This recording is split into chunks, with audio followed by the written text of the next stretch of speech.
guys! So, do you remember yung nag-post ako mga langga kung pinapili ko kayo, diploma ba or diskarte? Sino ang nagpakulo ng pagpapapili ng diploma o diskarte?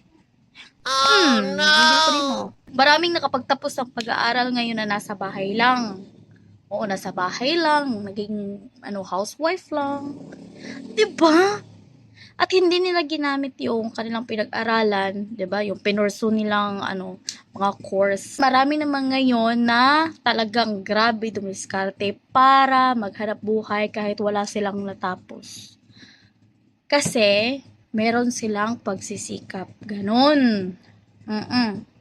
Kailangan natin kumita ng pera mga langga. Basta wag lang kayong pumasok sa mga bagay-bagay na mali. Kasi magburing-buring mo. Magburikat-burikat mo diya. Kailangan yung kumilos. Pero ang ma-advise ko lang guys, kung meron kayong mga anak, meron kayong mga parents na nagpapaaral sa inyo, or may pera kayo, mga palangga, you need to study, you need to go to school. Nung gahigulo. Kung ako lang, no? Na magpa-eskwela sa ko, of course, madung eskwelahan, maray buhaton ako. Actually, mga palangga, I just wanted to share with you ang experience ko din, no? Hindi rin ako nakatungtong ng college, guys. Like, I am the first batch of senior high school in that time, that time, mga palangga, kay, feel ako kay, marag experimentan mi, anak. Oh, no! Baka sabihin ng mga teacher ko dati, yung bakba, gila ninyo ni Silva, gaya-gaya. Pero ako kasi, meron akong diskarte, mga langga.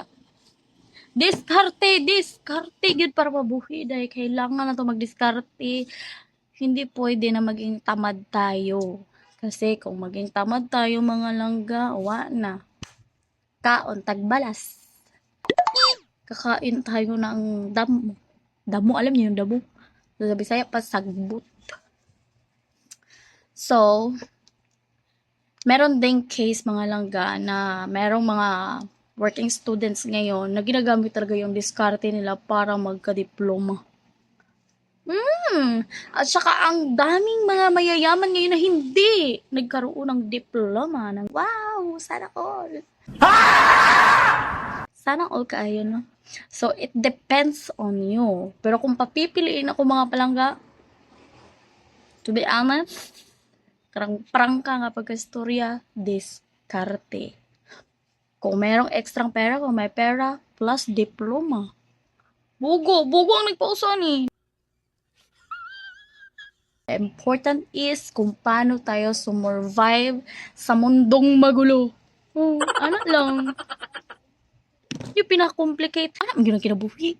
Ano kailangan man i-separate nga? Ba't kailangan nyo i-separate ang diploma o diskarte? Pangit naman, no? Siniparate nila, pinapapili nila yung tao. Ganon. Bye!